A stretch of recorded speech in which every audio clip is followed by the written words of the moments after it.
Start at the beginning, I guess. Start at the beginning. Where should we start? Should we start in 68? Well, let's start even before that. Okay. And what brought you to Bloomington to begin with, Oh, and your involvement at the University of Michigan as well.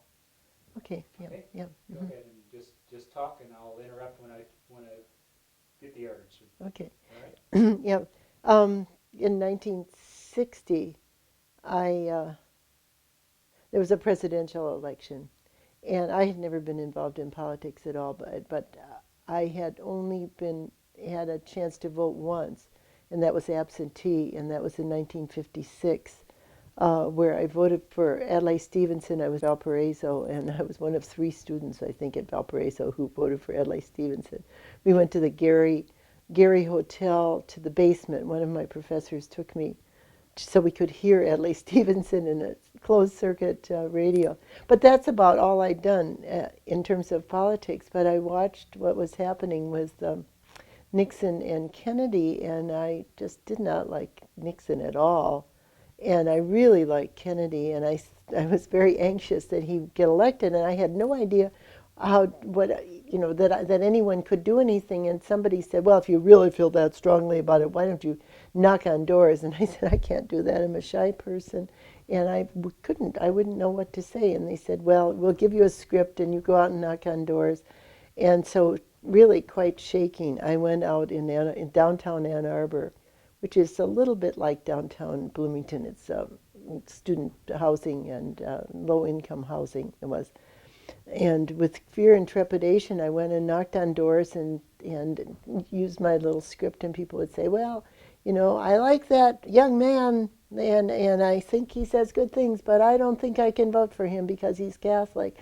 And I said, well, wait a minute, that doesn't matter, does it? And they said, oh, yeah, I couldn't vote for Catholic. And I found myself saying, well, listen, I'm a Lutheran minister's daughter, and I'm going to vote for him. And I went to parochial school, and so you can too. And people would think about it. And I actually changed about 40 votes with that kind of argument, which was a little scary that would prevail.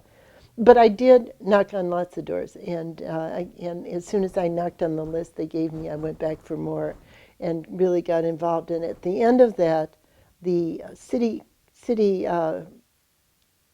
Democratic Party was undergoing some real transitions there, and they came to me and to Paul and said, would you take over this precinct south of campus? It's never been worked before.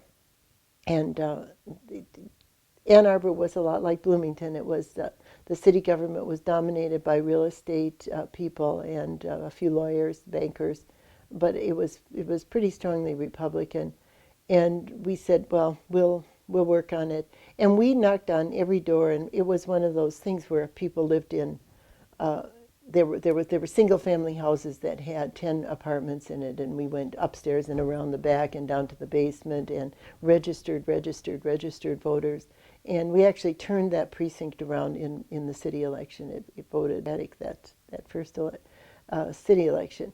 But John, just going back to the John Kennedy, he won Michigan by just a handful of votes, a few votes for one vote per precinct. There were about 3,000 precincts. I felt that I had made a real contribution at maybe 1%. Mm-hmm. And I've always wanted to work on the campaign since then. I think it was important that I do that.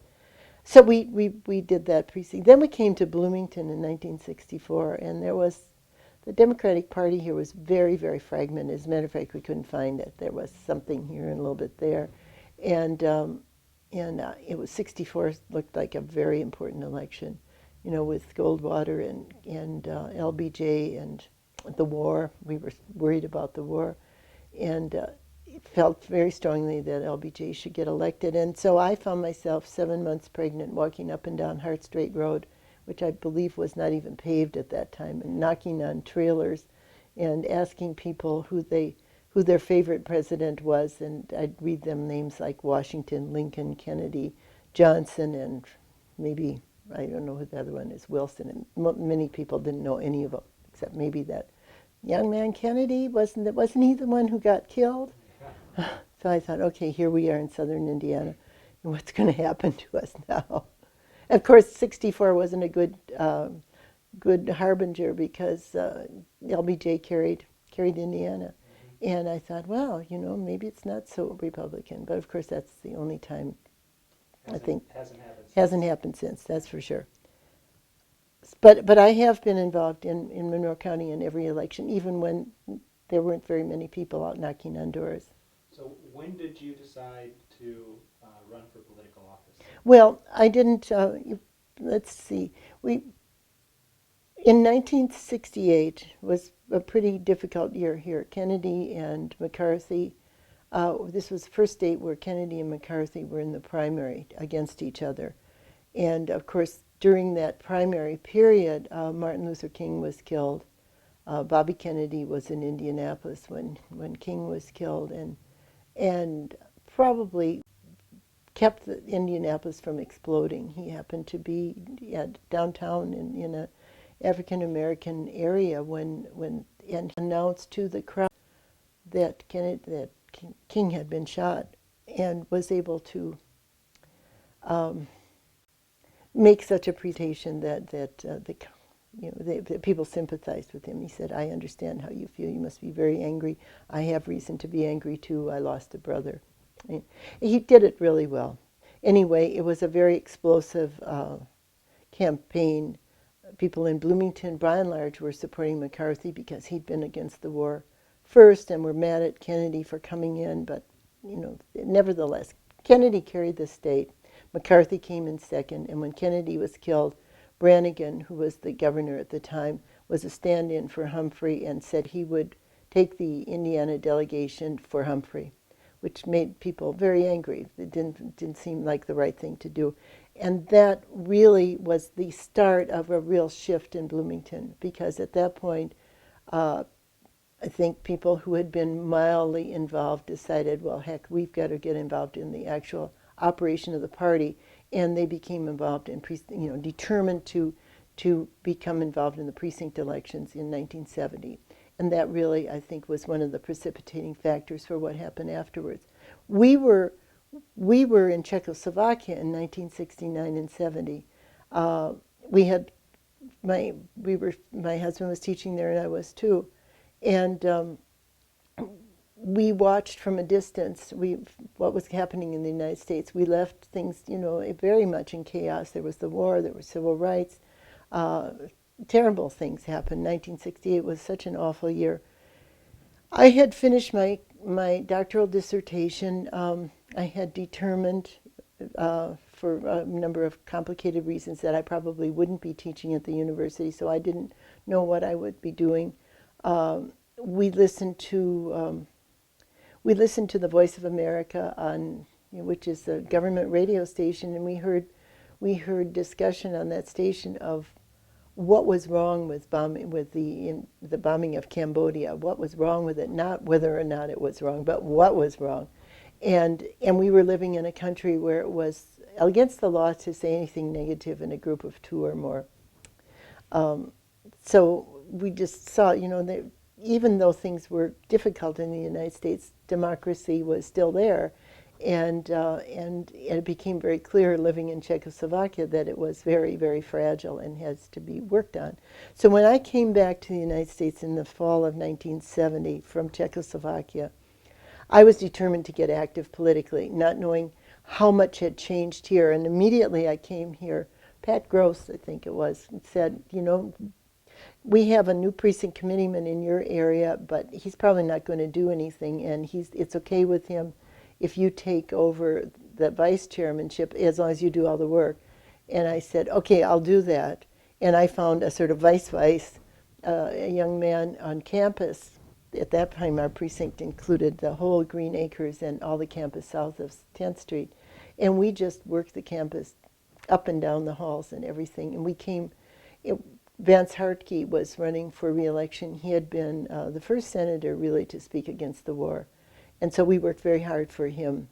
And also for Jamie Murphy, who was running for county clerk. And there were other people running too. Frank McCloskey was running for state representative that year. But he wasn't so much on my radar screen at that moment. But we got out the vote for Hartke, and we had about 1,000 vote plurality, if I remember correctly, which was about a third of the plurality by which Hartke carried the state. So now I'm getting to the real point. Yeah, I was going to throw you off track here Sure. and go back.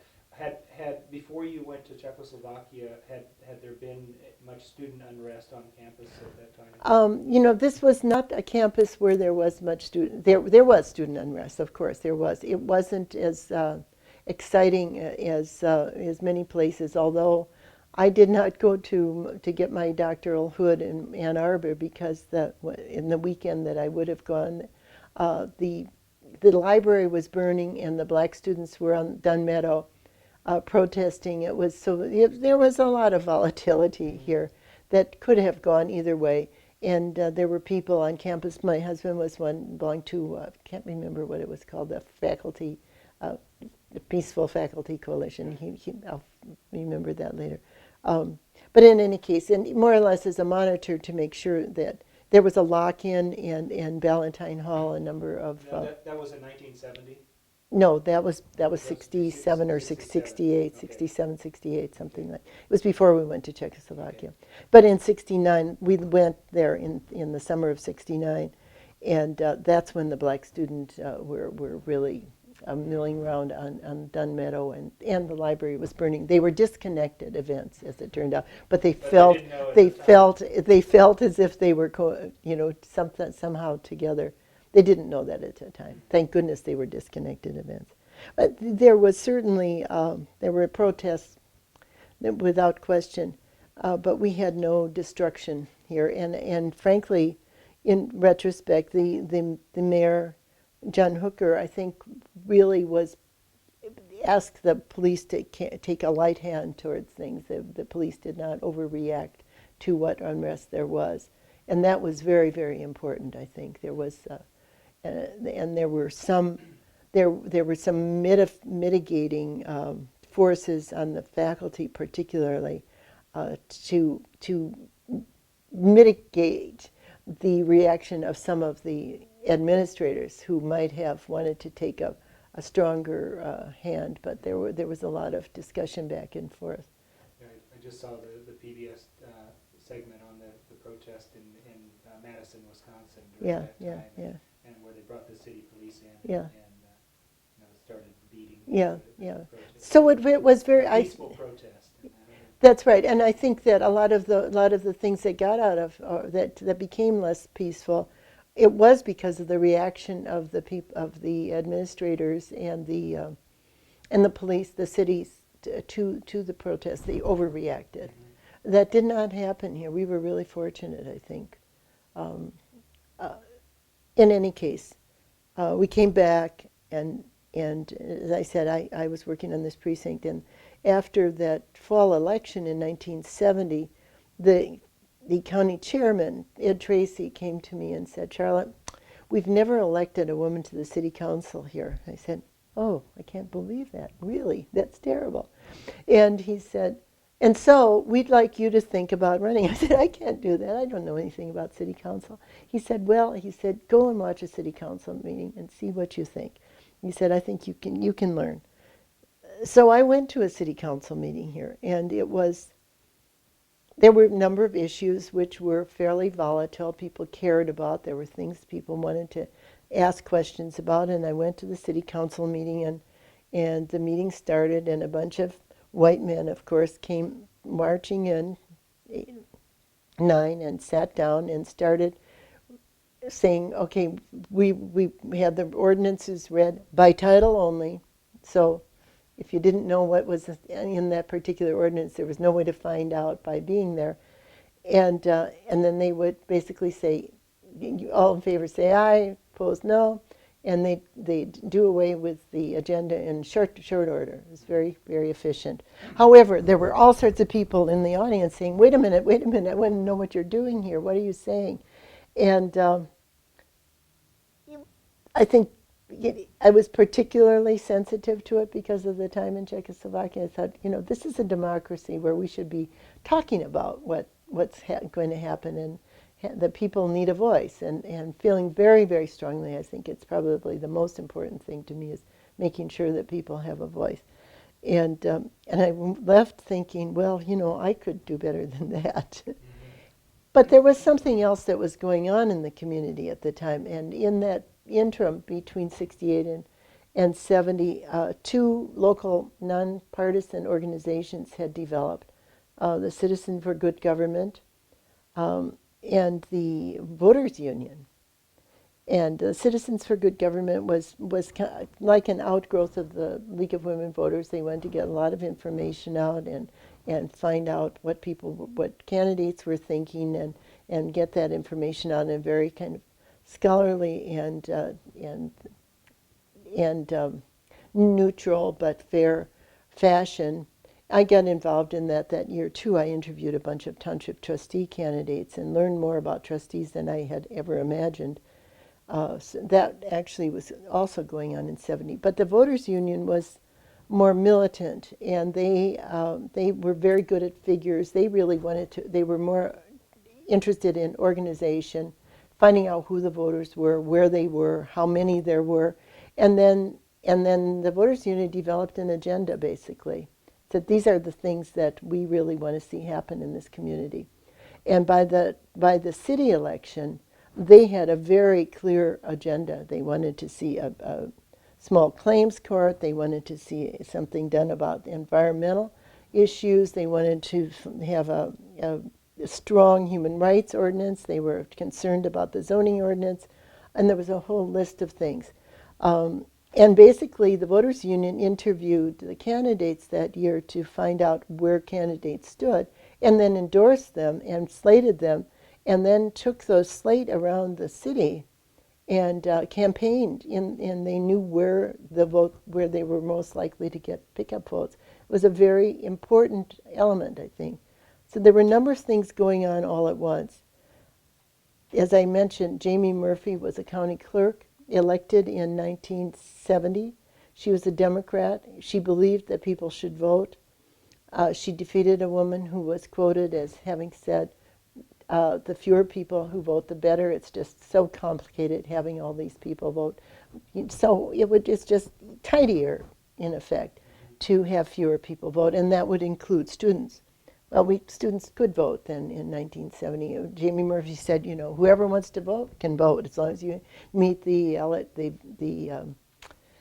residency requirements of the state and fulfill all those requirements. I don't care who you are, you can vote. So that also was going on. That was an important thing.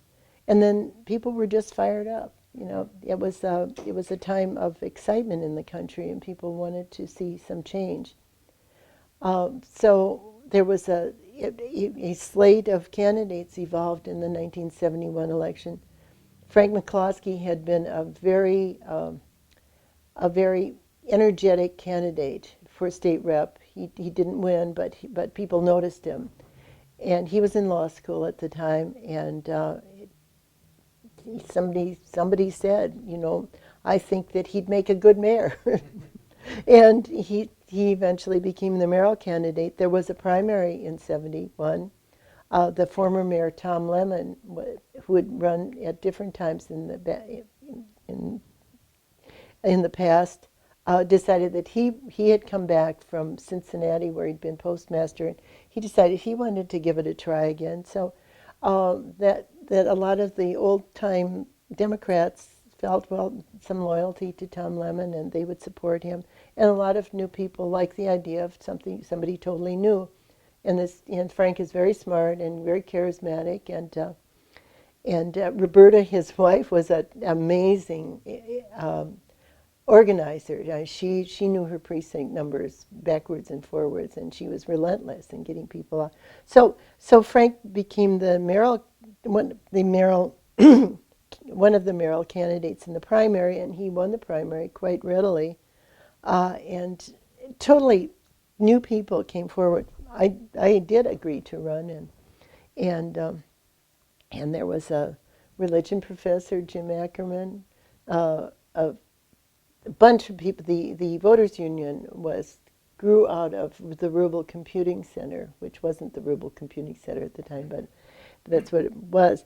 And Al Towle was a computer programmer and a very bright guy, and he was one of the main forces in the Voters Union. He ran, and a young man, Brian de St. Croix, I think he was 23 at the time, just a bright young man who came in from the East with all sorts of ideas, ran, and there was a man who was very interested in planning and zoning, Sherwood Mizell from Park Ridge East, and he ran. And Wayne Fix was kind of in soil and water conservation. He was interested in the environment, and he ran. And we had Dick Bean was a shoe salesman from downtown, and he ran. And there was just I'm missing somebody, Hubert Davis, who was a minister also, wonderful man.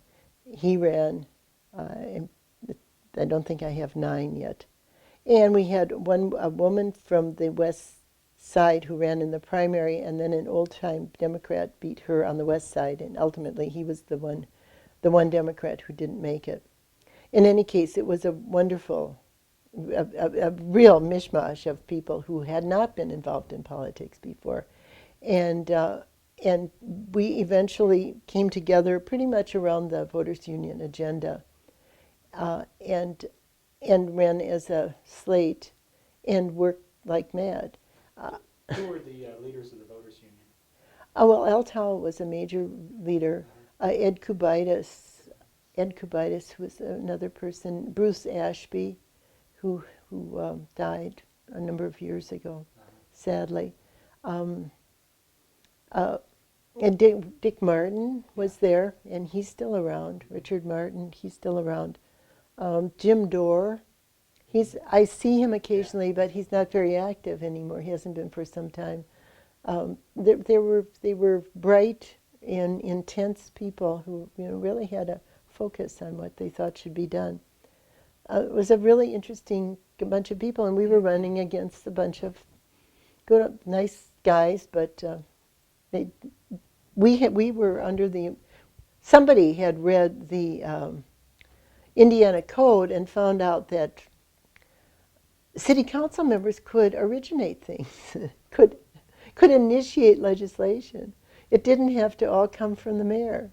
My goodness, What a novel concept. Yeah, and I think in a way, Frank didn't fully understand that he was going to be elected with a very, very, very activist council, but nevertheless, we were all in sync with each other. It was really a very exciting campaign. Now, one thing that happened between the primary and the general election was the 26th Amendment was passed and ratified. Yeah, and that's the 18-year-olds. The 18-year-old vote. Mm-hmm. I don't think that made a huge difference. You really don't? I don't think so. I don't think we got a lot more votes here because of that. Now, I was thinking that Mary Cypress was really active in getting the student vote as the student body president. I would have to go back and check that to tell you the truth. I don't know, but it may have made a big difference. I really don't. I don't remember that, Duane. Mm-hmm. Isn't that silly? We should check that out. Yeah, and see what the precinct. Mary's a social studies teacher in Zionsville. Yes, yeah. Have you talked to her? No. Yeah. I've got her email though, so. Well, she was very active. There's no question about it. And then the students were active there. We had a lot of student activity. Yeah, go ahead and talk about the campaign and what kind of, because this was a campus that had become enlightened between the 67 election and the 1971. In the 1970, yeah, and there were a number of issues on campus. I think I can't remember the sequence. I think Ted Najam, who is now a appellate court judge, was president when the assembly hall was being built, and he led a kind of protest against the assessing the students. Wasn't it he? Or was that? Yeah. I think so. In any case, Ted Najam, there was more activity from the students under the student body presidents too than there had been, and they were local issues. Some of them. Guy Loftman is here. He's still here. And he started the Students for Democratic Society. Yeah. And so they weren't just involved in student politics. No, they were involved in local issues. And Keith Parker. Well, Keith Parker and Michael King were here, and that they of course had global issues that they were very concerned about that black civil rights and the war. They were anti-war. And really wonderful, charismatic leaders, in fact. Yeah, I found it interesting that the whole idea that kind of energized the students to look outside their own world was something that affected them directly, was the tuition increase. And yeah, it was the tuition increase was Guy's, wasn't it? yeah, I think it was his issue. And Guy was also involved in women's visitation. Instead of having the dorms locked down at 1 o'clock. The curfew went off. Yeah. So just little simple things, basic rights, and students being able to drive and things like that. That they thought they were treated like second-class citizens by the city. And they were. And your administration, when it came in. Well, it was totally different. It was, we embraced them, in the campaign, and then I have to go back and look at the chronology. But when we hit a big issue for me, I ran in this district where we live now, and a big issue was we had looked at a house to buy in just south of campus. It was a really nice house. I liked it, and we were interested in buying it. And the woman, realtor, said, I shouldn't do this, but I want you to know that the lot next door is up for rezoning, and it's probably going to be rezoned, and they'll probably build an apartment building next to this house. I said, but there's just a little house there, and she said, yeah, but I think they'll do that. And in fact, that's what happened. And it's sort of like, whoa, here are these nice houses being replaced by really jerry-built apartment buildings with no green space around them and very little parking space. And so that the neighborhood around the university were really being gobbled up. And that had been going on for some time, but it was accelerated in the year before, in 1970. The year before the election, there were approximately 100 ordinances that had been passed by title only, and 99 of them were spot zones, which took one lot and rezoned it multifamily, a single-family residential lot, rezoned it multifamily residential, knocked down the house and put up 16 units on that same lot. And that it was really destroying the center of town. And as I went around campaigning in the whole area around here, people said, "Who are you running against?" And I told them. They said, "Oh, he's going to be a nice man, and he'll be hard. He's a nice man, and he'll be hard to beat." I must have heard that 1,000 times. And I said, "I think he is. As far as I know, he's a very nice man, and I fear he'll be hard to beat. But did you know that out of 100 or 99 zoning ordinances?" Spot zones, he voted for every single one of them without discussion? And they said, "He did that?" And I said, "Yeah, he's really eating up our neighborhood." And they said, "I didn't know that." Really? And, he was a nice man, but I got 70% of the vote. And I really think it was the spot zone issue that did it. Let me throw out, the university essentially stopped building dormitories in the 60s. They purchased all that land next to or south of where Assembly Hall is right now, but never built it. But never built it. Yeah. And then that's when the apartment building really started happening. There were trailers there. There were trailers there, and there were trailers over in front of Campus View too. I mean, no, they were temporary housing from the war, and they tore those down. But in fact, they didn't replace. And actually, they had purchased the property. We're on South Bryan, east of the university, as far as Clark Street. They had purchased many, many units here, which they've gradually resold. But they had, on their original blueprint, they had the university going as far as Clark Street. Yeah. So, but that stopped, I think. And Eigenmann was really, the first one over the edge there, and the last one. So in 672, we bought this house that we live in. It was built in the 20s. Well, let me just say that when we got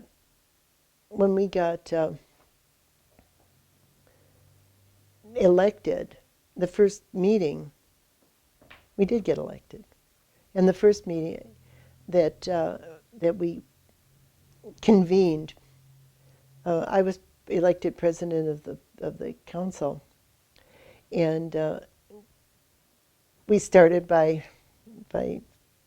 welcoming people, and the room was just absolutely packed with enthusiastic people, and the rezoning attorney stood up, and we introduced the ordinance and had them read the whole thing first of all, and this was an ordinance that had already been introduced before, and it was a spot zone, and the attorney explained how this was a house on North Washington Street, and it was over 40 years old, and they just wanted it replaced by something that would be usable, and it really enhanced the neighborhood. And we had a long discussion. I mean, everybody had their say on this issue. This was Frank Barnhart? This was Frank Barnhart, yeah. I think we gave him a heart attack. And his usual thing was, okay, he would make his statement, the council would vote, and it would pass it. Well, this time there was enormous discussion, and at the end, I called for a vote, and it failed. I think 8-1. What a coincidence! And it was as if a bomb had gone off. It was just stunned silence, and then all hell broke loose. And the newspaper the next day, what's going to happen to our community? What will happen to us? Look, we've got a bunch of people in here, and they don't believe in progress, and they want to keep all these old houses. And it was just, it was like a great fire that went through some of the business community. They were really sure we would really wreck it. We wouldn't understand the economy at all. We would do nothing but damage. And it was a very serious bunch of people, and we didn't intend to do any damage, but we did say before the election we would not spot zone, or that any rezoning would have to be within some larger plan, and we didn't really have a good plan at that time. So that kind of kicked off the thing, the whole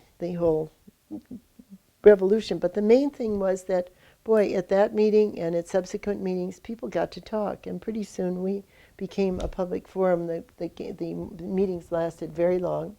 I was president. I hadn't run a city council before. I had to learn how to do that.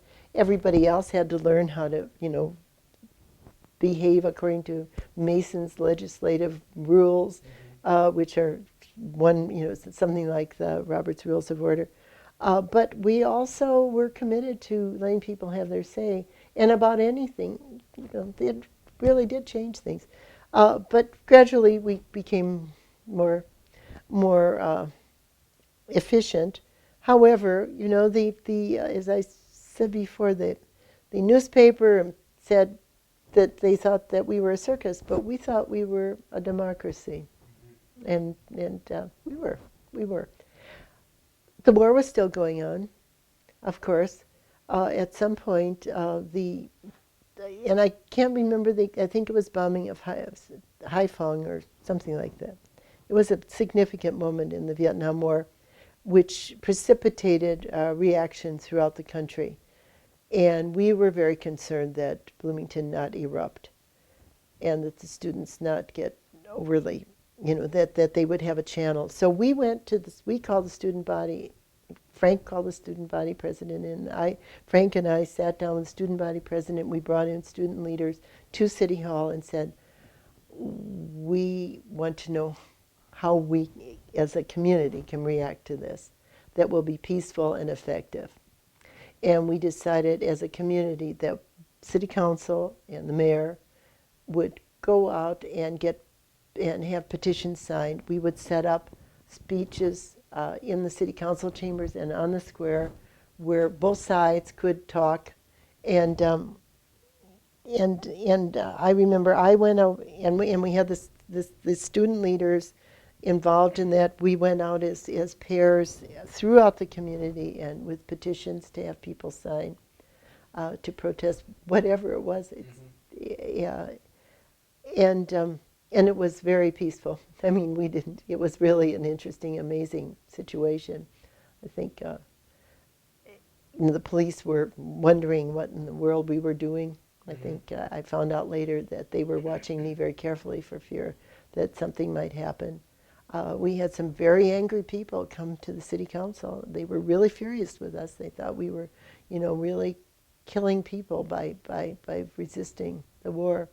But eventually, we talked.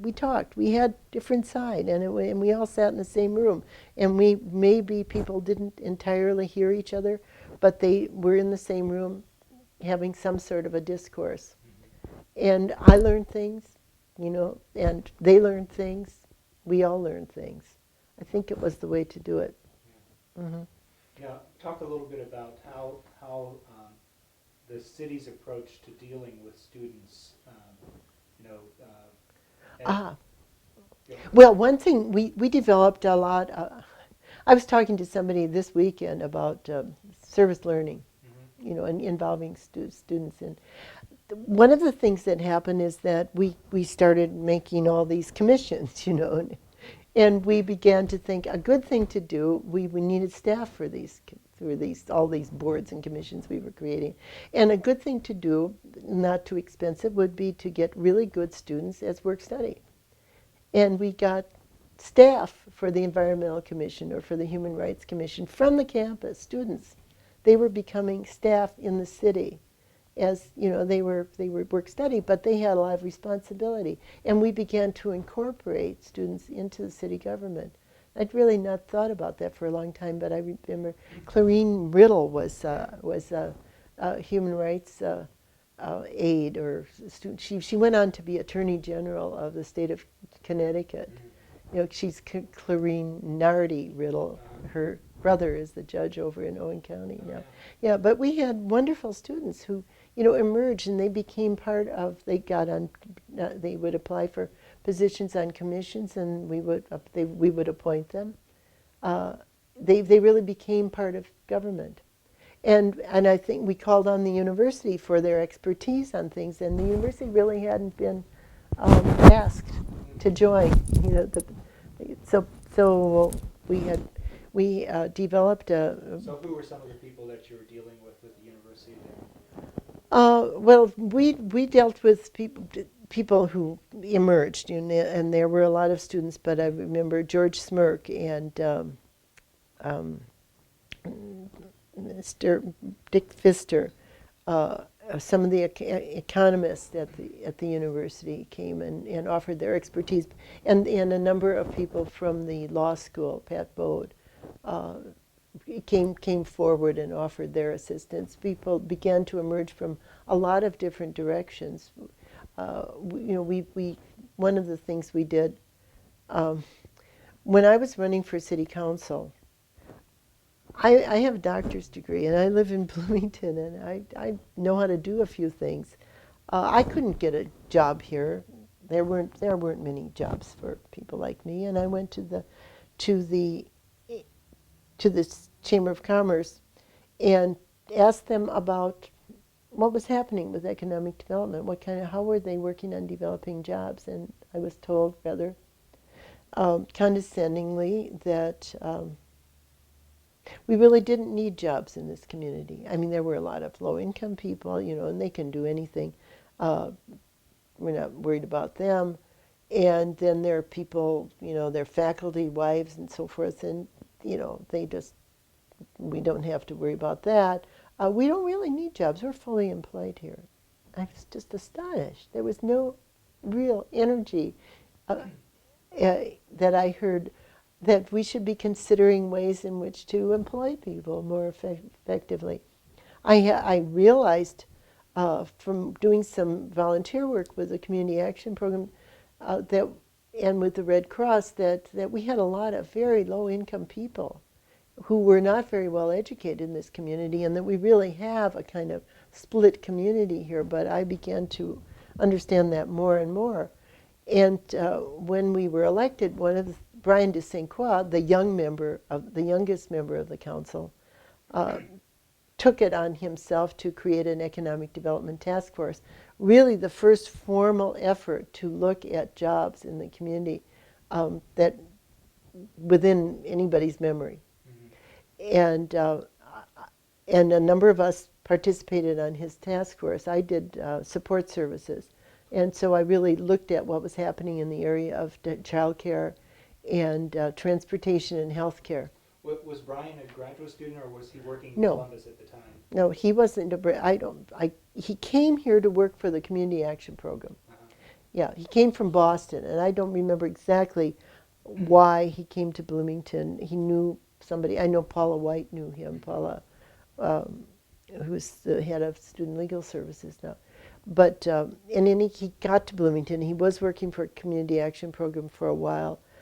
He left that. I'm not sure that he had a job actually when he was running for city council, but he was very smart and very creative in his thinking, very, very imaginative, and he saw the need for this economic development task force. So we really, really, really looked at what was happening, and really out of my little subcommittee came child care vouchers and the Bloomington Transit. And when we began to talk about Bloomington Transit, then George Smirk and Bill, I can't remember his name, another man from School of Business? Or? School of Business, came forward and they said, we really know a lot about public transportation, and we will advise you. Mm-hmm. And that's the way, when we talked about planning, people would come forward and tell us what they knew about planning, or if we talked about human rights, we got legal advice from the university. People who were really interested. I mean, this really was a community where there was very little for citizens to do in their government. There weren't opportunities there were no lists of boards and commission that went out at the beginning of the year that said, if you're interested, apply. It just didn't happen. Mm-hmm. Didn't happen. There was a Board of Works, but that was a little tiny thing, and that was, the best friends of the mayor. Yeah. And there was a plan commission that was pretty much all internal stuff, things that were statutory and but all the extra things that evolved, the Animal Control Commission, that was another thing that we worked on. Expansion of the Parks Commission, Parks Board. Yeah, there's a lot of things. And we were talking earlier about, people just assumed that it was always this way, but talk a little bit more about the things that we probably assumed that was always this way, yeah. that really happened and to come about during this time. Now I should have the League of Women Voters book to go through, but what we did have, because we had a redevelopment commission, mm-hmm. and we had a Parks Board, and we had a Plan Commission, and we had a Board of Public Works. That was all there. That's statutory, mm-hmm. and a Board of Safety. I think that's all statutory. There were probably 2 or 3 more, but they were not exactly open, outreaching sorts of things. They were very closed. What we created right away, an environmental commission, a human rights commission, the telecommunications council. Whoever heard of such a thing? I wrote the ordinance for that with Al Towle. Now, thank God somebody else has fixed it up since then. But we were feeling our way, and at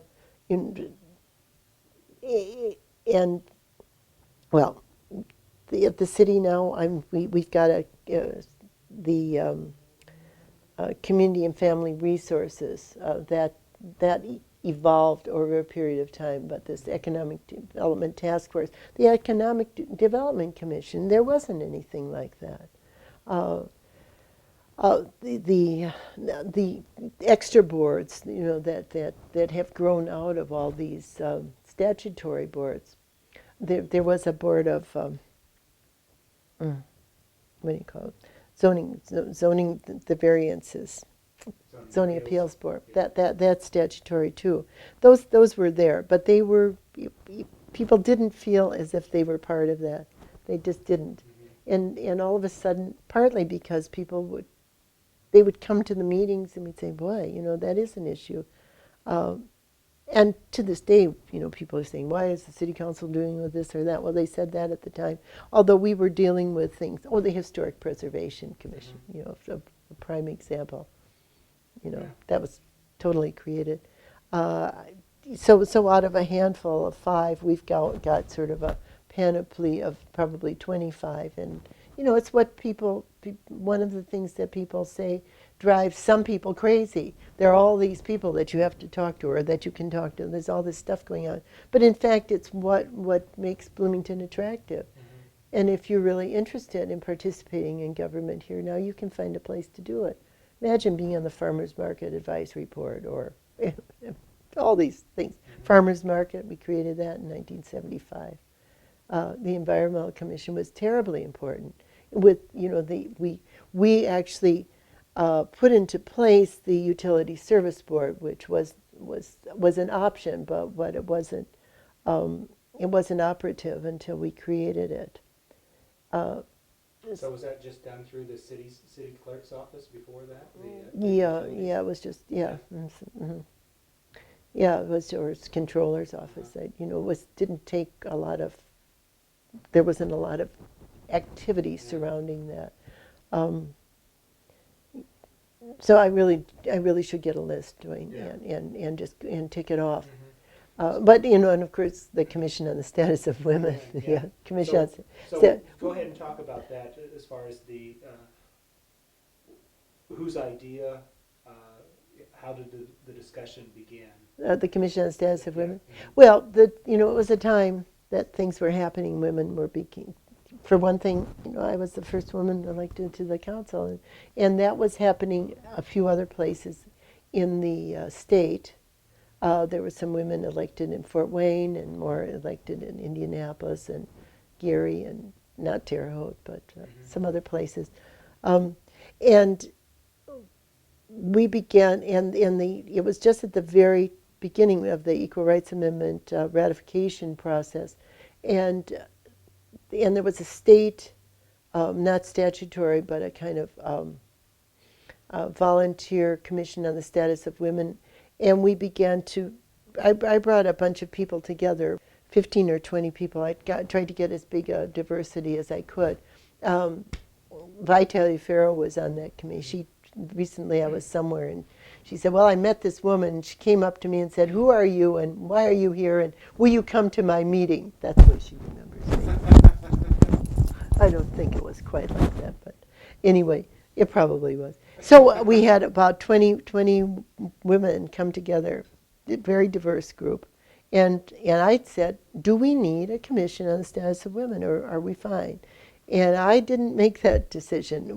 There were a bunch of people. We talked about it for maybe 6 to 8 weeks, and we looked at the ordinance from Fort Wayne, I remember, and Frances Rome was the head of the commission in the state, and she came and talked with us, and there was interest in the state in seeing local communities develop their commission. So we decided that we would do it, and we wrote an ordinance and took it I talked to my fellow council members, and some of them were more enthusiastic than others, and the mayor really didn't like it.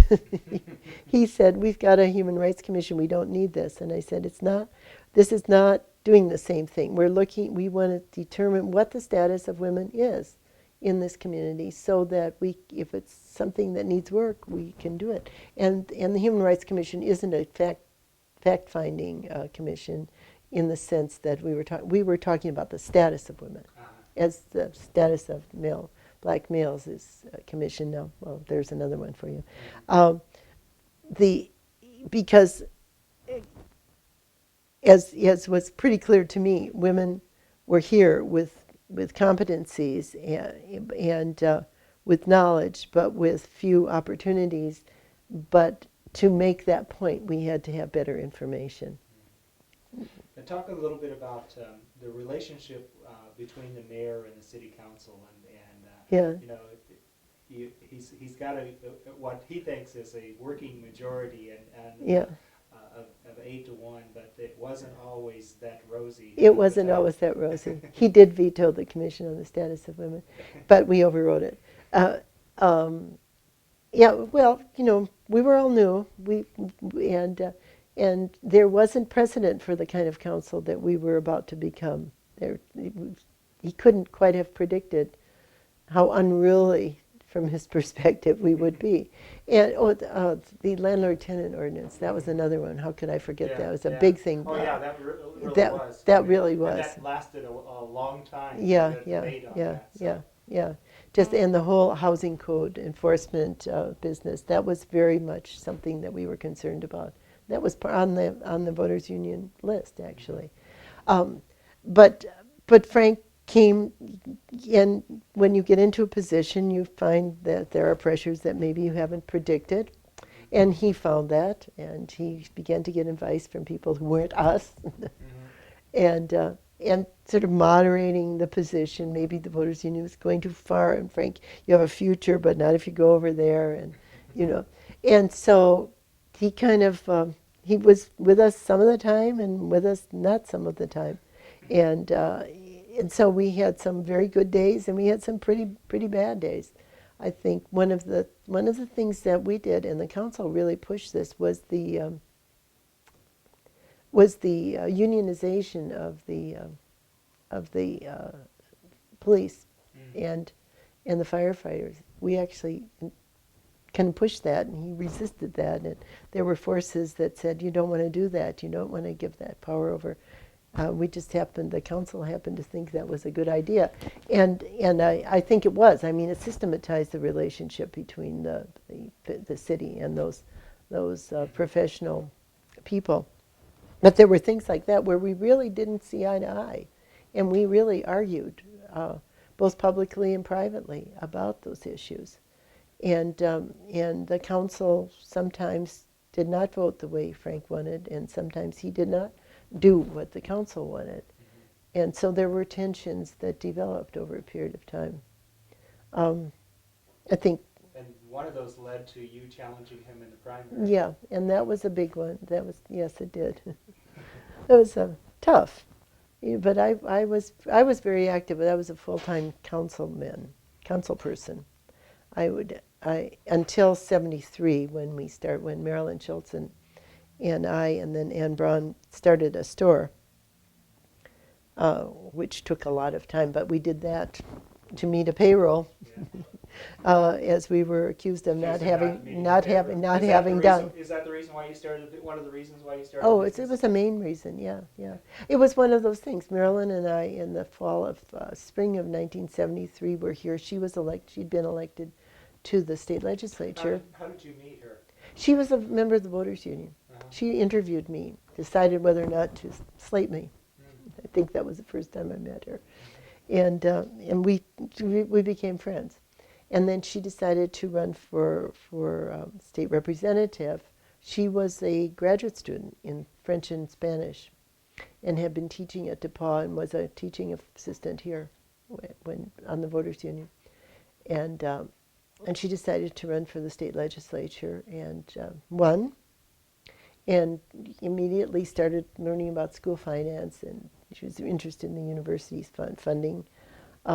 She and I had lunch one day in this May 1973, and I said, "So Marilyn, I was making an omelet, and I'm a good cook.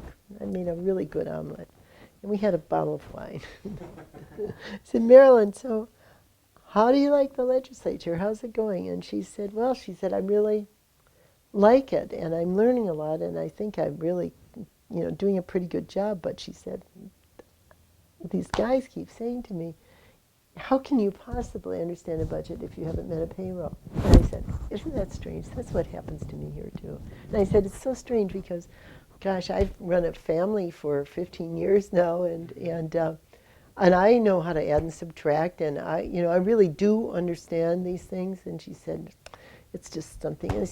And we said, "Well, let's meet a payroll." And we let's do that. We will meet a payroll. We could not find a good job in Bloomington, remember.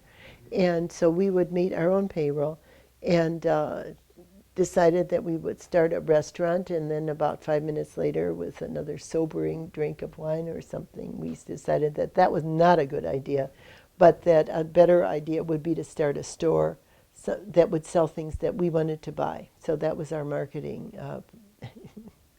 study. What do you like? Yeah, and we decided a store that would go well would be something like the Crate and Barrel. Because whenever we go to Chicago, we always went and bought something, even if it was inexpensive. We could use it, it was useful, and we could justify spending money. And we knew a lot about cooking. So we decided then and there that we would start a store like Crate and Barrel. And in November 1973, we opened it without having been able to get any kind of funding from anybody. We had to sell shares to relatives to get our capital, our initial work cash. And so we started the store. Yep. And the store is still? And it's still there. Open. It's still there, and it's doing quite well. It's got its fourth owner, 33 years old. Yes, I'm very pleased. Nice It was a good idea. It was a good idea. It really was. Yeah. Really was. And it really started a lot And- of and downtown. I apologize for all those times I came in on Christmas Eve to do my shopping. We were very happy to see. We just loved it. We loved it, especially when all these guys. I remember Steve Ferguson saying, laughing so he almost fell out of his chair. Did you hear what those girls are doing now? Oh, yeah. Well, then he came in on Christmas Eve to buy his wife a present because she wanted a present from Goods. Good. Yeah, it was good. It was satisfying. And I interrupted you. You were saying that it helped spur some development In downtown, yeah. Just shortly after we decided to go downtown, our Argentum set up just about at the same time over in Coldstone Square, and actually when we moved to the north side, they took our space on the south side. So we flew in the face of common wisdom to go downtown anyway. And people said, no, you can't park downtown. And we said, I go downtown to Bloomington Hardware all the time. I find a place to park. And people did find us. They did come. They did come. So that was a good thing. But I had been involved, pretty much full time with that exception. And then some issues came up. It had to do with the construction of the sewage treatment plant. And we did not see eye to eye on how that was going. And I was invited to a meeting in Indianapolis in the governor's office, where I think it was a mistake that I was invited, as it turned out. I shouldn't have been there from everybody's perspective except mine, although it was very uncomfortable. And I realized after a while that the discussion with the Department of Natural Resources and the Department of Health and some people from the EPA and some high-level local citizens, members of the Utility Service Board, members, Frank and Jim Ray, I believe, and people like that. The discussion was how to avoid having an environmental study of the positioning of the proposed sewage treatment plant, which was proposed to be on Lake Monroe, down south where Salt Creek empties out. And it just seemed to me the wrong thing. I said, but why would we want to get around that? It was not a comfortable moment in my life. Now, this was in the governor's office? Yeah, the governor wasn't there, but many, many other people were there. It was not a welcome question, and everybody turned around, and it was clear. When I came back, nobody wanted to hear about the nature of that meeting. And it just made me very, very uncomfortable. I didn't like what was going on, and it seemed to me that was an issue that was of supreme interest to the community and needed to have public discussion, and I couldn't get it.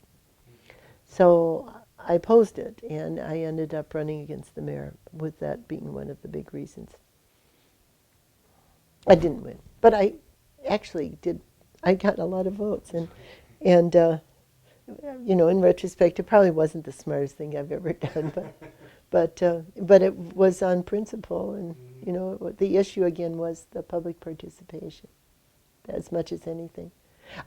We did get an environmental study, and it was not positive, and it was not located on the lake. So That's where the Dillman Road. That's where the Dillman Road. That's why we have it on Dillman Road, which would have been the site of the incinerator many years later, which isn't there either, thank God. Yeah.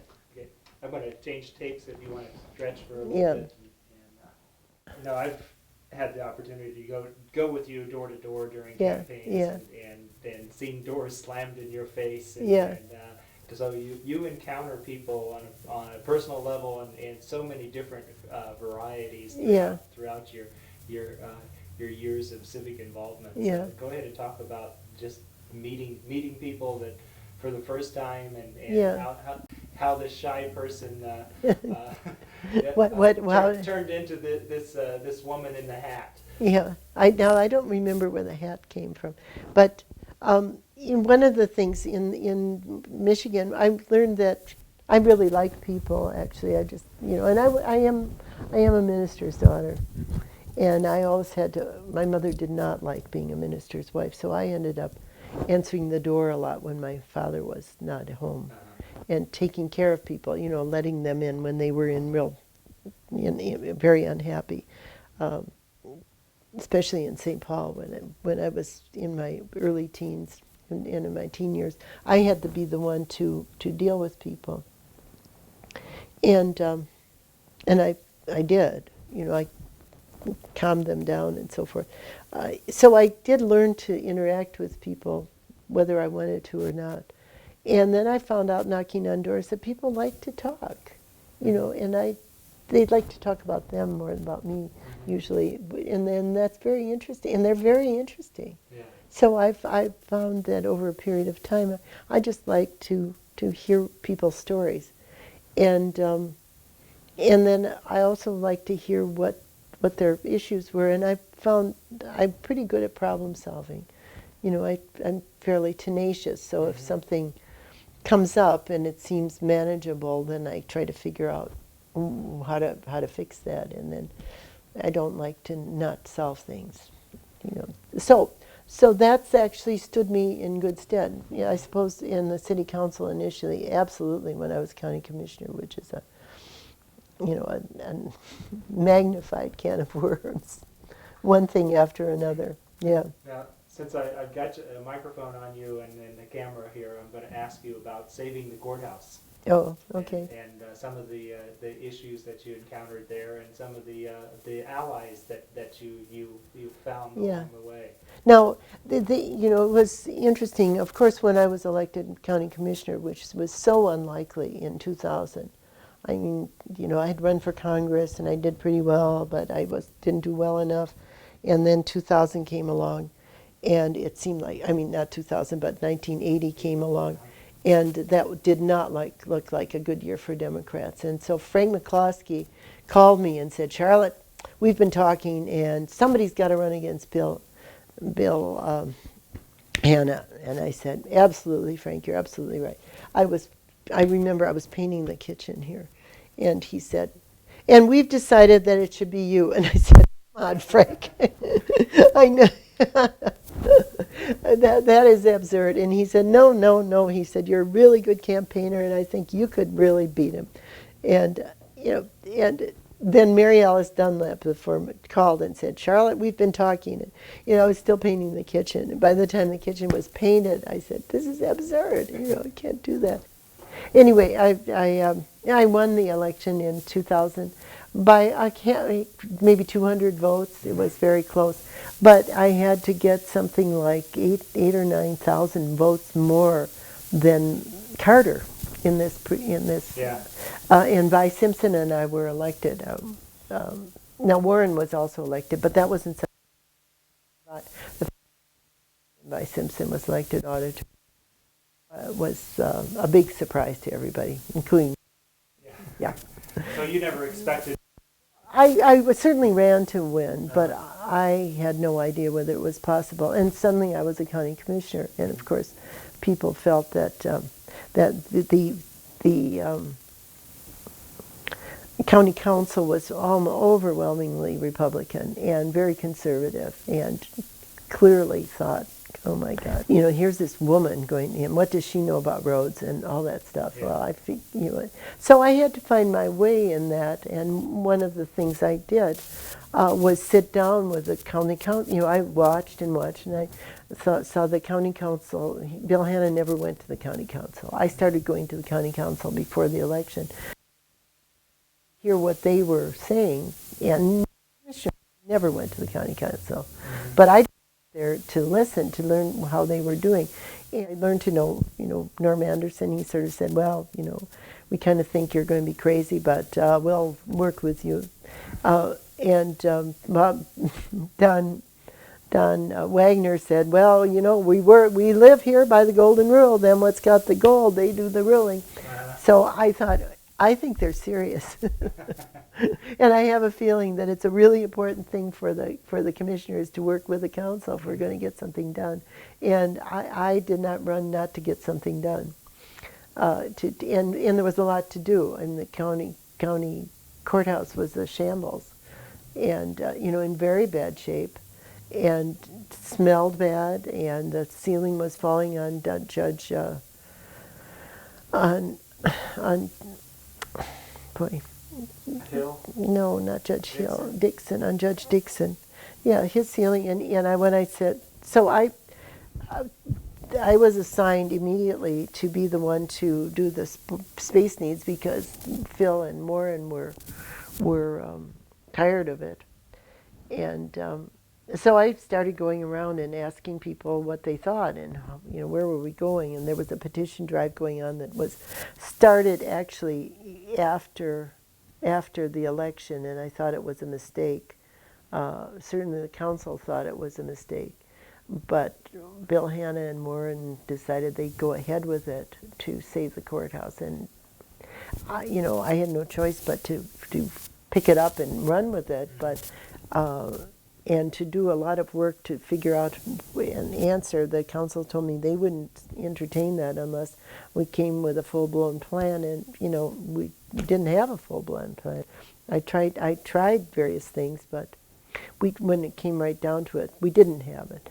Anyway, the important thing, I think, was that I realized that I had to work with them, and that Phil Rogers, who was dismissed by a lot of people, was a real person who actually was quite thoughtful, and cared a lot about being a commissioner. He cared about serving people, but nobody ever paid him any attention.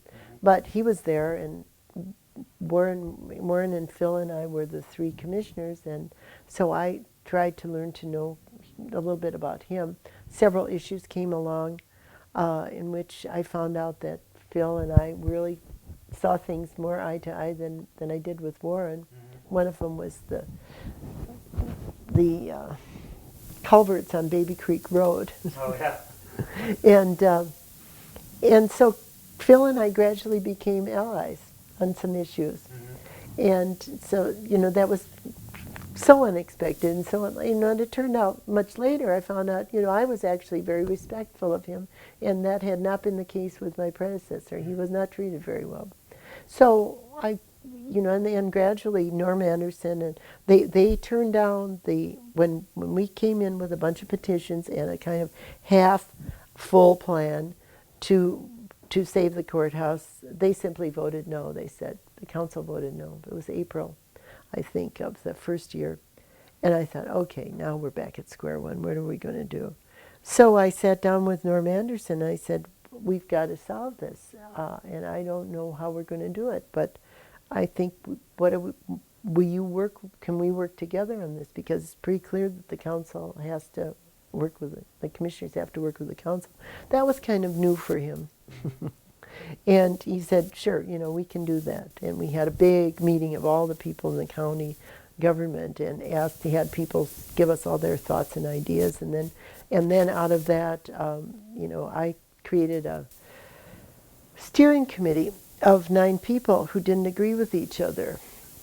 I'd found out the Scotchers, for example, said that we've got to tear that building down. It's just no use at all. And Chuck Sabenden was at First National Bank, and he said, Charlotte, tear it down. And then one it was tear, tear, tear down. And then the Bloomington Restoration people came and said, you tear it down, we'll kill you. And then Lester DeCoker came and said, I don't care what you do, as long as you don't spend any money. And then, so we had a kind of mixture. And Don Wagner, who rules by the gold, lives by the golden rule. I created a steering committee of 9 people with all those people on it. And they thought, Charlotte, you're crazy.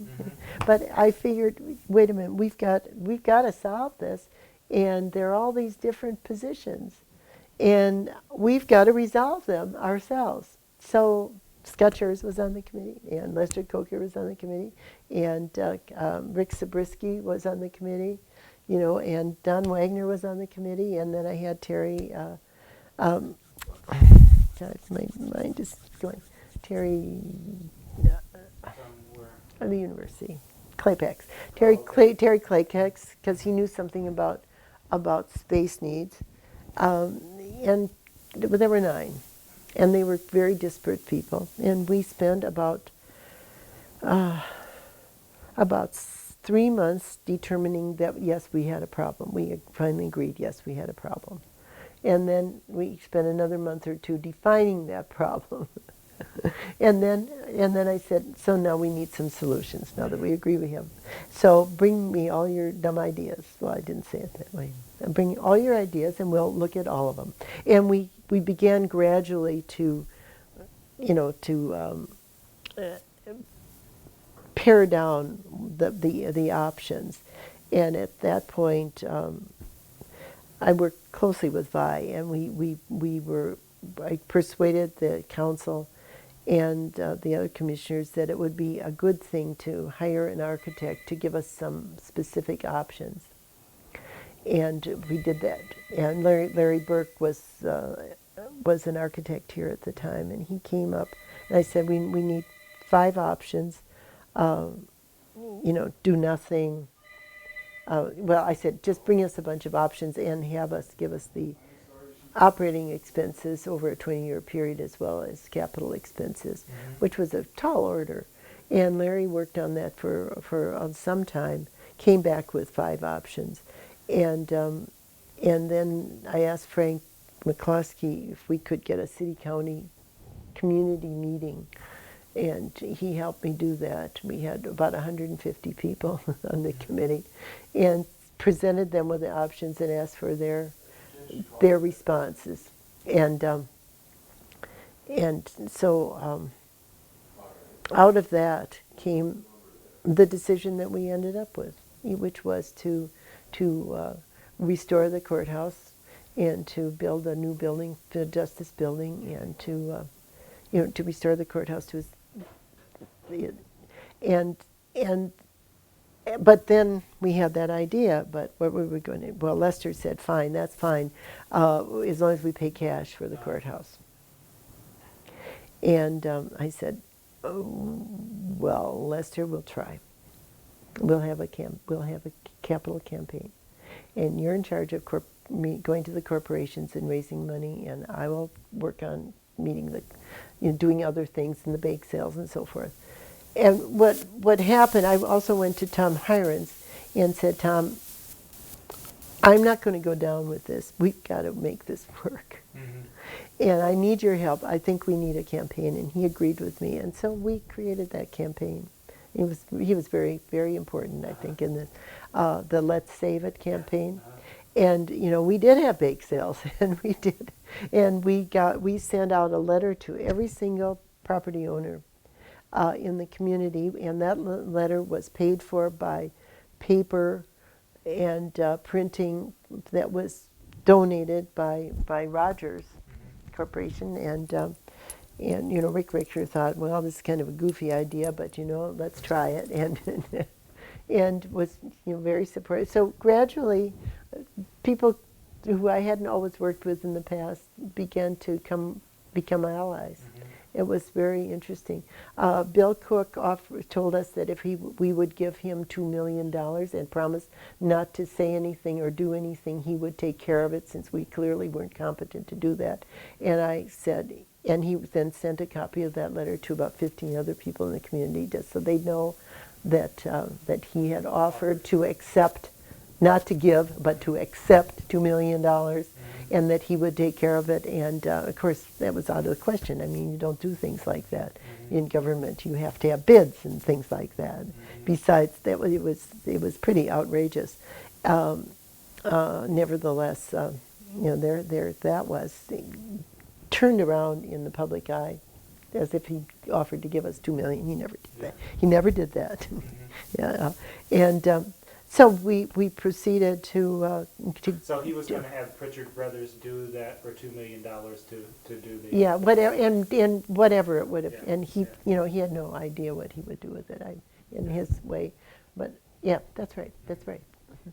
Yeah, but don't tell us what to do. Yeah. You don't know what you're doing. And so,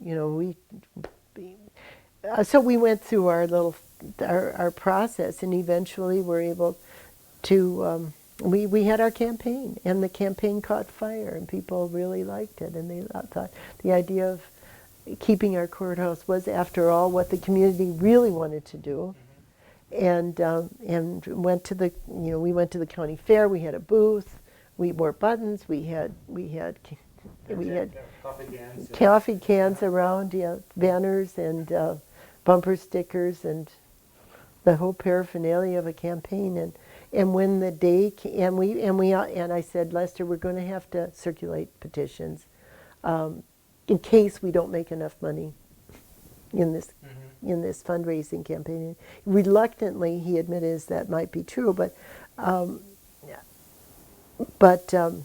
we didn't have a remonstrance. I remember Margaret Joseph said, and the Kurt Vanderdoos, and they said, it's not going to work. They're going to come in at the last minute. They're going to have 1,000 signatures, and I said, it's going to work. It's going to work. We're going to get it done. We will get it done. It's going to work. And it did. We didn't have a remonstrance. Somehow we didn't. And then we had to let bids. And we let bids, and we got bids from an extremely good contractor who I didn't know before, but he came forward, and he was really committed to and I said, these bids have got to be under $2 million. Yeah, that's right. Yeah, where did that figure come from? Yeah, where did that figure come from? We've got to do this for under $2 million, and we did. Ed Goheen came forward, and he was a marvelous contractor. Larry Burke did the architectural drawings. It was, till the last minute. I remember I thought the judges were saying, Charlotte's not going to work. It's not going to work. You're not going to make it happen. But the bids came in under $2 million.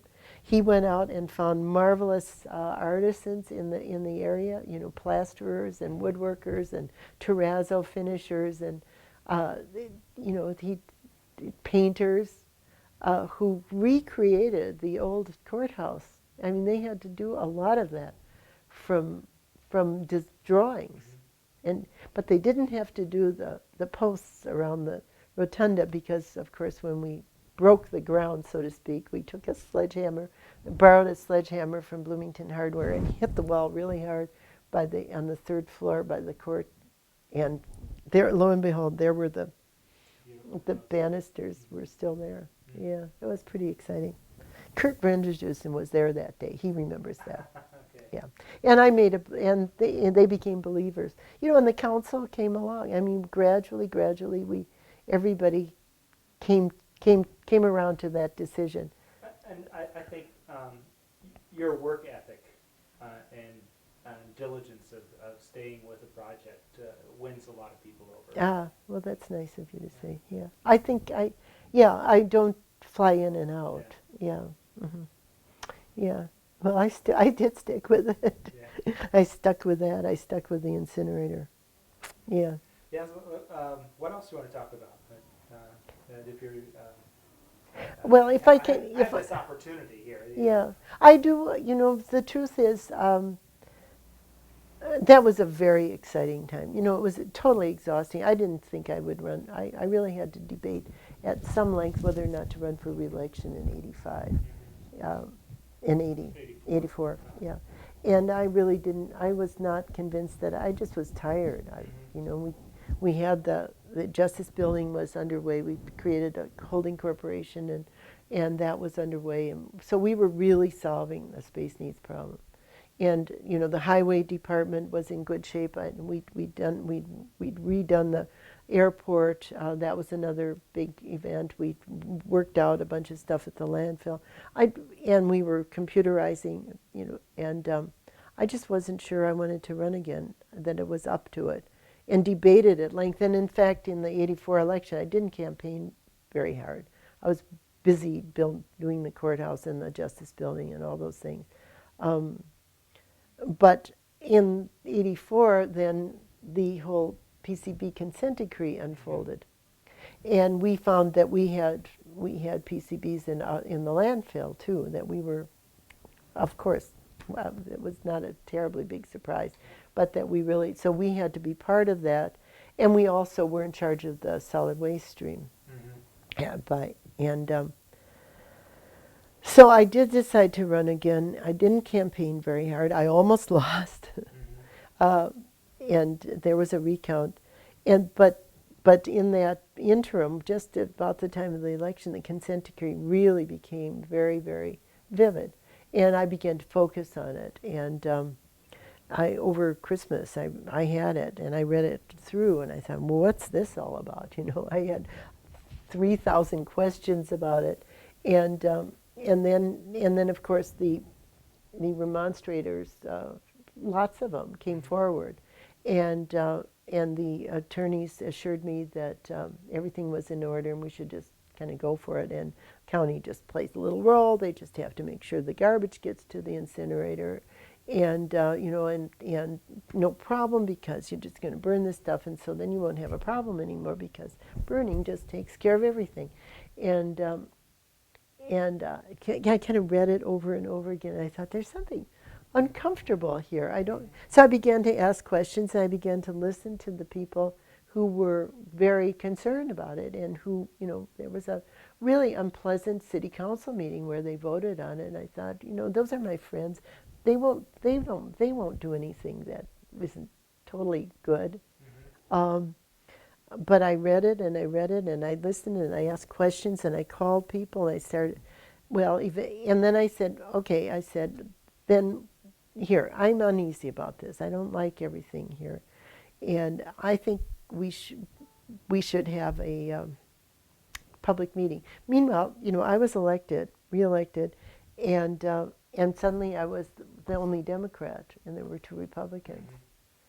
But it was unheard of, but Phil and Bob Doty talked it over and decided I should be president, but that Bob wouldn't vote for me, but Phil would nominate me, and I should second that nomination, and then it would be a 2-0 vote. So he was going to abstain? Yeah, that's right, he was. So he could say that he never voted for he's you. clean, yeah. So actually, as it turned out, they took turns doing that in the following 3 years. It was kind of funny, but because we really developed. So you were a minority president. I was for 4 years. I was, with 2 Republican men, which is kind of amazing. But I didn't betray them. I always consulted with them. They let me do the work and take. You know, I did the homework. I did a lot of homework, and we always consulted with them and with the county council. Well, it was a lot of time. Being commissioner president. It takes up It did for me. I don't know if it for the previous president, but it did for me because I took it really seriously. And then we were really into it. So we had this public meeting. Beforehand, I called, I discussed it with everybody and said, I think there are enough questions that if we pass this, we should have a resolution that would say, once these issues that the public has raised have been resolved, then we approve this. So it's a contingency resolution. Well, it was one of those things. all of a sudden I got all the lawyers calling me and saying, "You can't do that. You can't do that. And why can't you do that?" "Well, it will just mess everything up." And I said, "But why will, if it's, if we shouldn't be concerned about all these things, why should it mess it up?" Quite legitimately I asked. And they said, "Well, it won't matter anyway because it won't have any validity." And I said, "Well, if it won't have any validity, then surely we can do it. Then it shouldn't be a problem. Defeated their own argument. Then it shouldn't be a problem." They said, "Well, no. I mean, but," so, I was getting all this stuff, and I got this great sense that I was treading in very dangerous waters here. And in fact, the day that we had that meeting, I got a fever. It was just, it took a physical form. So I wasn't feeling very well that night. But we had lots and lots of people come in, and just for hours and hours, they testimony. And I, at the end of it, I thought, I just don't think I can vote for this. I really did not go in the meeting knowing what I would do. Mm-hmm. But when I came to the end, Steve Creech, was the head of the, he was very leery of it. Trulock was very leery of it. They didn't let me know their concerns until afterwards, but they were very leery of it. And I voted against it. Well, I knew the minute I did that I had crossed the line. I just knew these friends of mine who supported it would not take that kindly. And they would take it personally, and I didn't mean it personally, but I just couldn't vote for it.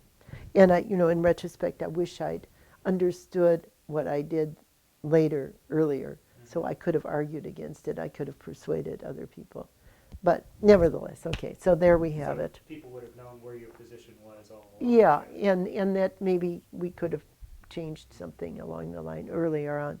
So, but nevertheless, I said, okay, we've passed it.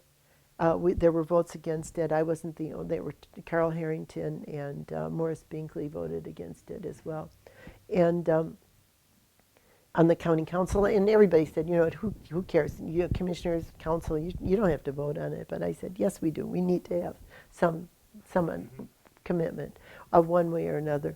But then my commitment after that was there was a phrase at the beginning that this will be safe, and so my journey then really was proving that this would be safe.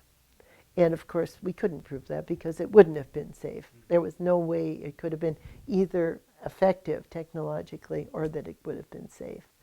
And that took me 4 years. We worked and worked and worked on it. By the time I left the county, I felt that it was a dead deal. It was dead. Simply, it wasn't going to work, and that they were beginning to recognize it, and it was going to be much more expensive than they had understood it would be. But it wasn't going to work, and but it took a long time and lots of work to do that. I am very pleased, and I'm really happy. I mean, one of the things I think I've done is a negative thing, and that was helping to defeat that incinerator. It would not have been a good thing for this community. And it could have happened, and it would have been not a good thing. Yeah. So were you that involved with COPA at all? Yeah, to some extent. But COPA actually came a little bit after that, yeah. But the ash was clearly one of the things that after one of the things we did early on, Steve Higgs will remember this. I arranged to have the IU Foundation fly us down to Deer Park, Texas, to the Rollins, I think it was Rollins plant, where they have an incinerator and PCBs.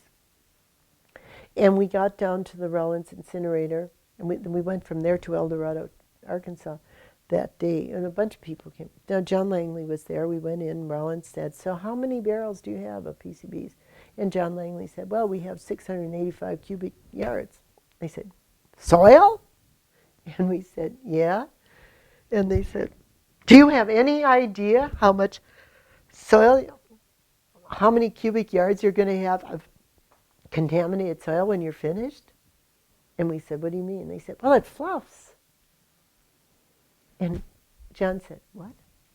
We didn't know that. We did not know that, Duane, that the ash was going to be more. much greater volume than the initial soil, and it would also have to be in a hazardous waste landfill. I mean, we were going to have an extra problem even if the incinerator worked beautifully and it created no dioxins or anything, we'd still have an ash problem. So, from one thing, the other thing that at the beginning I said, okay, we need to know, how are we going to know what's in the garbage? And somebody said, why do you need to know that? You don't need to know that. And I said, yes, we do. We need to know what's in the garbage so we can test for what comes out that would be generated by what goes in. And I was told by persons in high power that the only thing that would come out of that smokestack would be carbon dioxide and water, no matter what went in. So that wasn't true. Mm-hmm. So, that was a big, and I'm not a scientist. Although I really did as much research on that, I think, as I did on my doctoral dissertation. I really went all over the country. We traveled around. We had one amazing trip where Don Wagner, Steve Creech, Paula Dean's daughter, and I rode in an ugly duckling from here to St. Louis, where we visited the solid waste incinerator and, very importantly, the sludge incinerator. And then we rode our ugly duckling down to El Dorado, Arkansas, and spent a day there, including at an EPA hearing about the disastrous results of their PCB incinerator, and they did liquid. And then we went to Gallatin, Tennessee, where we saw a wonderful municipal. We went to Nashville, Tennessee, and looked at their municipal solid waste incinerator. And we went to Gallatin, Tennessee, where we sat in a room. And I said, "How do you know what goes into this?" And they said, "No problem. We have these eagle eye operators. No problem."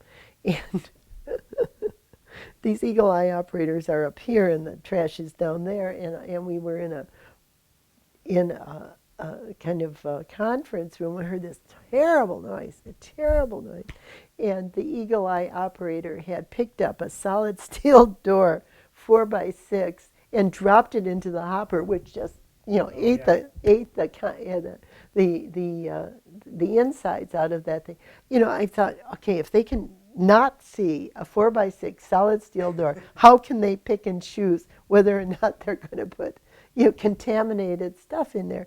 I mean, it's just absurd. So I came back thinking, we can't do this. This is not going to work. Solid sludge has to incinerate at no more than 1,200 degrees Fahrenheit.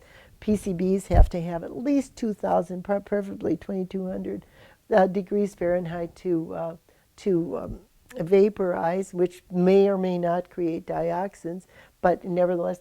And meanwhile, we have a totally unpredictable heat source, which is this municipal solid waste. You never know any of the BTU content of that ahead of time.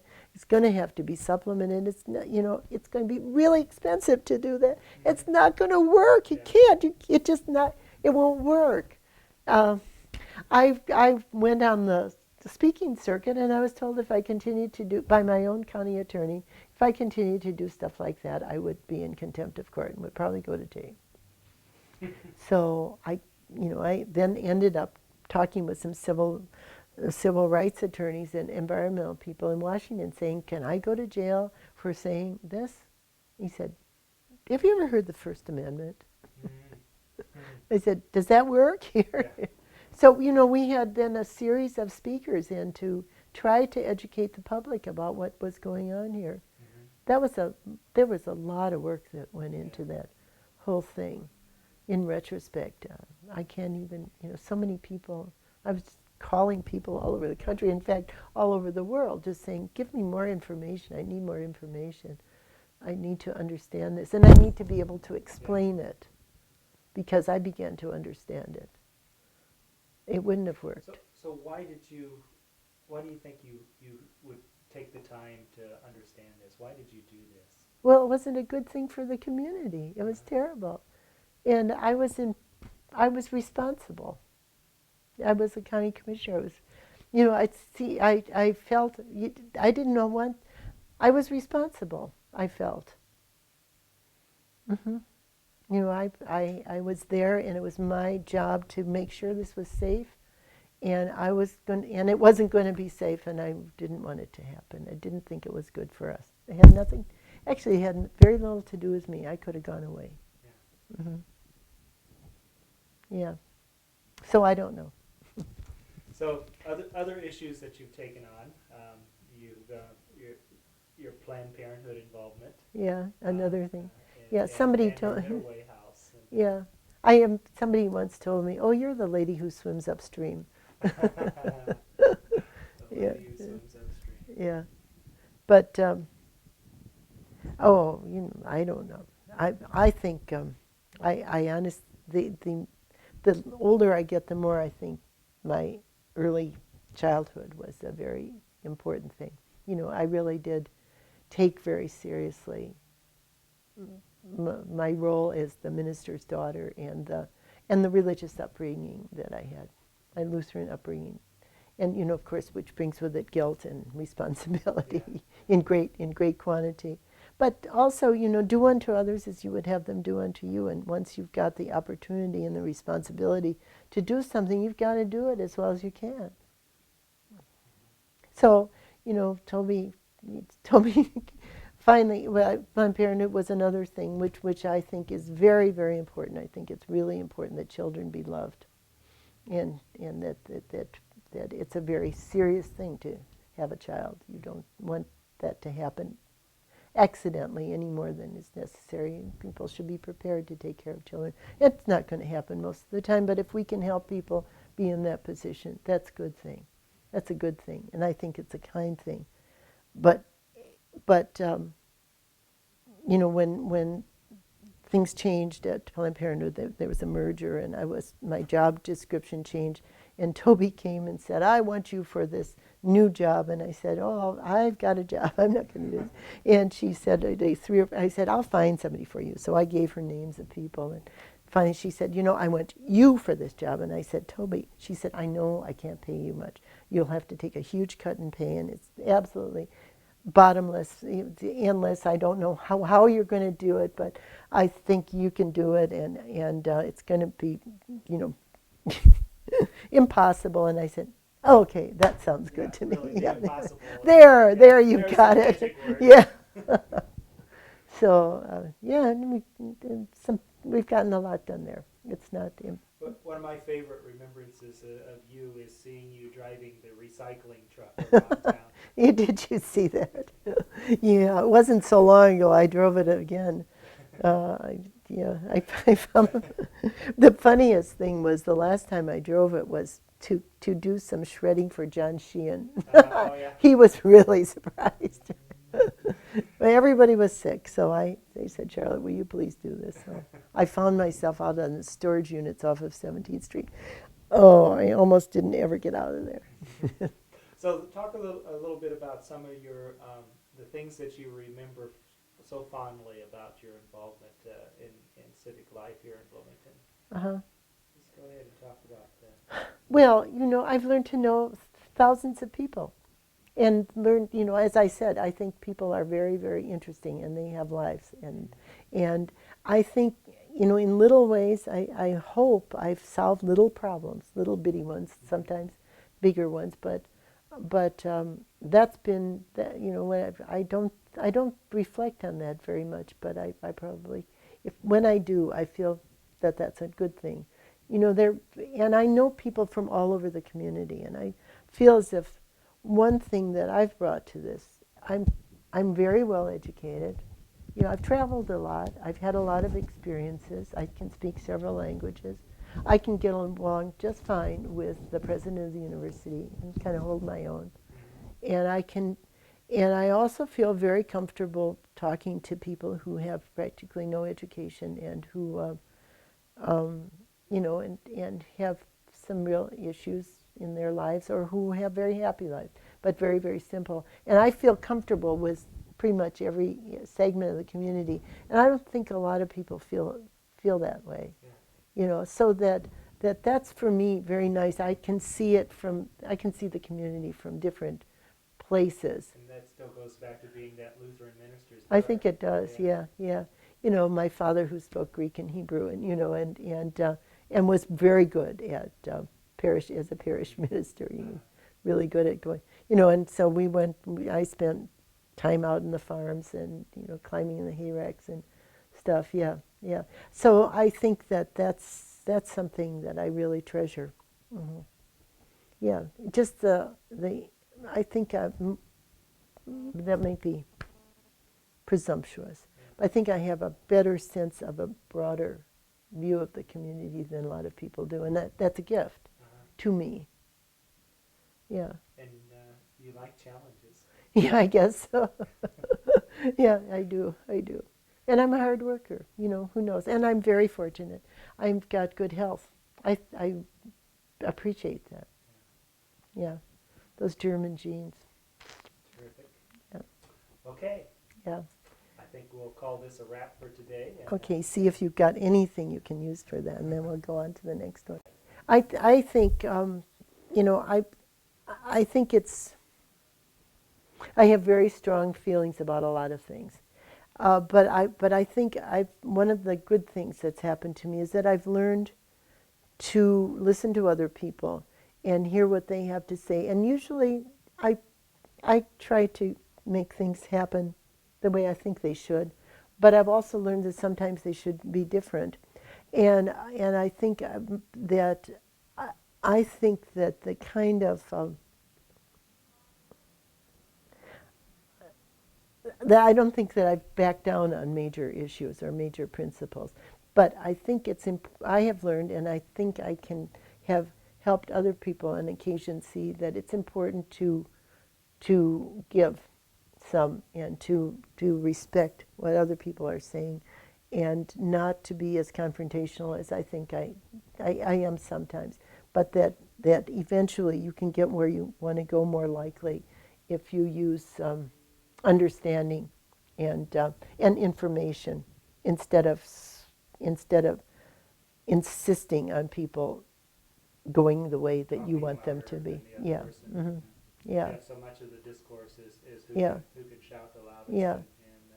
And I know I advised some people in the last campaign, and I said, do not attack your opponent. You know, you don't have to do that. Let's hear what you're thinking about. Let's hear what you want to do.